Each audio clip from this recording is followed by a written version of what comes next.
Oh, I love doing the Horror Nerd Show. This is one of my favorite shows to perform in. I do love horror movies. I get it from my mom. My mom's a big horror movie fan. She actually called me earlier because she knew I was in the show tonight. And I answered, I said hello, and she goes, "They're all gonna laugh at you." And then it's my mom's version of being supportive. She's like the mom from Friday the 13th. One of the horror movies that usually gets the least amount of, like a lot of people don't talk about them very often, are werewolf movies. Are you guys fans of werewolves?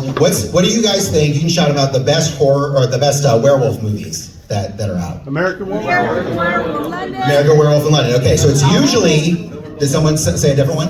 Silver Bullet. Silver Bullet, that's a good one too. Usually the ones that people will say are American Werewolf in London or Ginger Snaps is the other one a lot of people say. But all those people are all incorrect. The best one is Hairy Bear Sluts XXX3.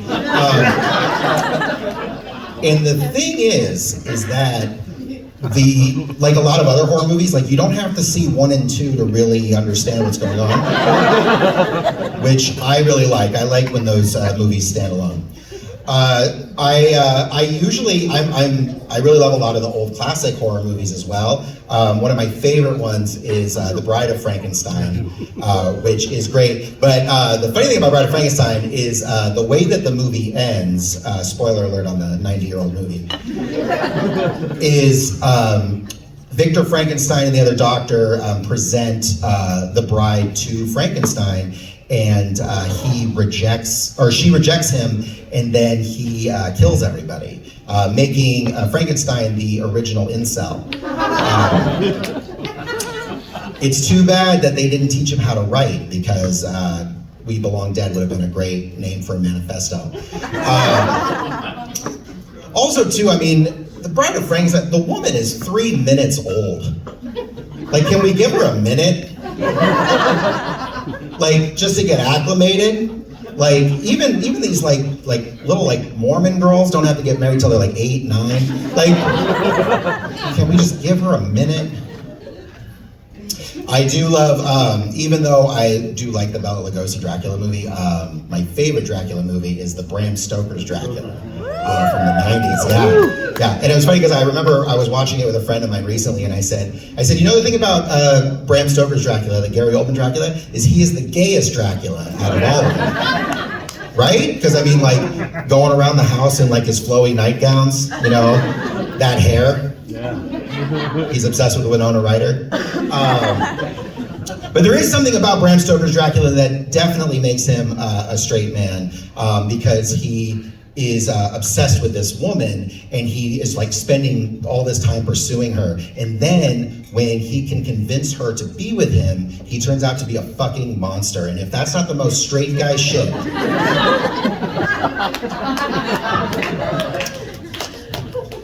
Some of you have been with Draculas in the past, and yes, and we can tell.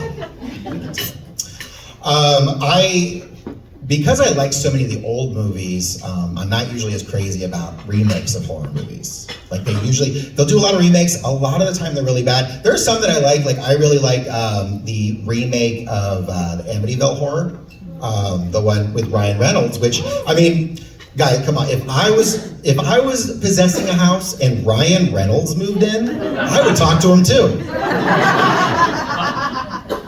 And I would be super coy too, like, oh no, Ryan, don't kill your whole family. But if you do, you should take your shirt off so it doesn't get all wet. One of the remakes somebody said was really good recently was the Candyman, the new Candyman movie. Yeah, which I didn't see. But I did see the movie My Girl, which I was told is very similar. Very similar to those. Actually, Stephen King, they keep making a lot of these remakes that I feel like a few years ago they did like a Firestarter remake. Have you guys seen the original Firestarter? Well, the thing about Firestarter, because they have Drew Barrymore in it, and she is good in the movie, but it seems kind of irresponsible to mix that much fire with that much alcohol. That seems like not a great move on their part.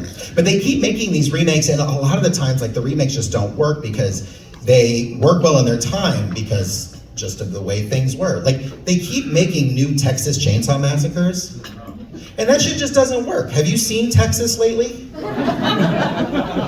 If you're a woman and you're listing all the bad things about Texas, like, Leatherface doesn't even make top 5.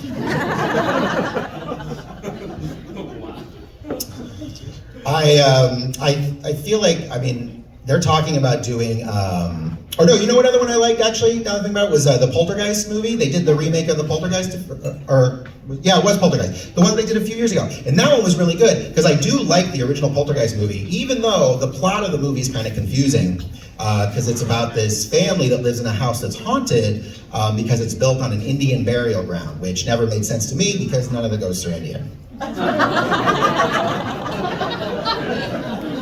Now, if I were to buy a house that were haunted because it was built on a burial ground, I would want one that was built on a Mexican burial ground, so that way the lawn would take care of itself.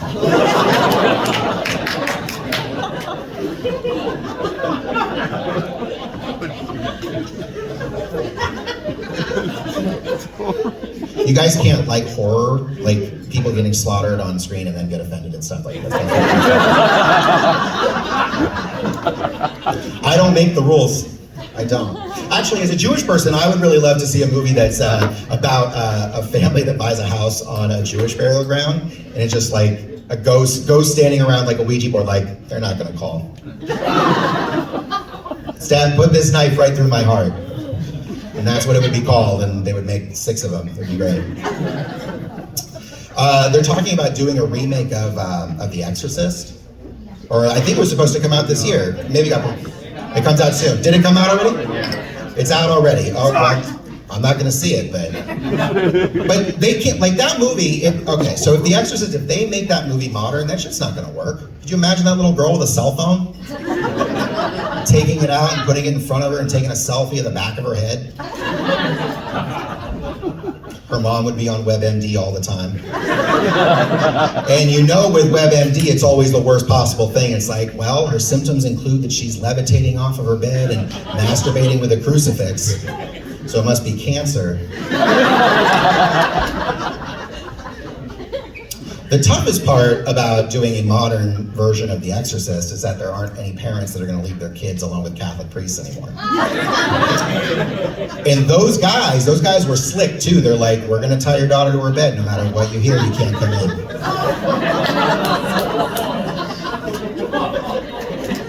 Were you guys all Catholic or something?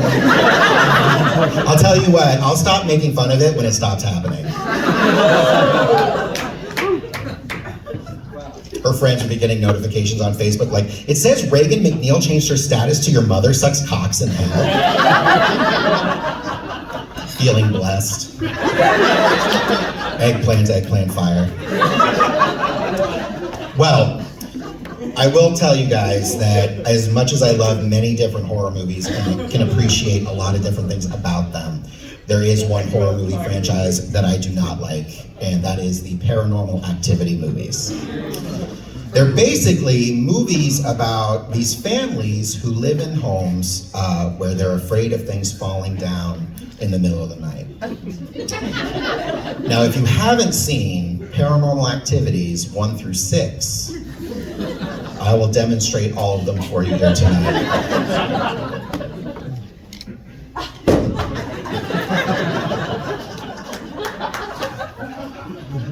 And that's it. They made 6 of these. And I have friends who like to argue with me. They're like, no, something that like goes around your house and terrorizes you and knocks things over in the middle of the night, that's terrifying. I'm like, oh really? You ever lived with a cat before? Thank you guys so much. I'm Brian Jacobovitz. Thank you.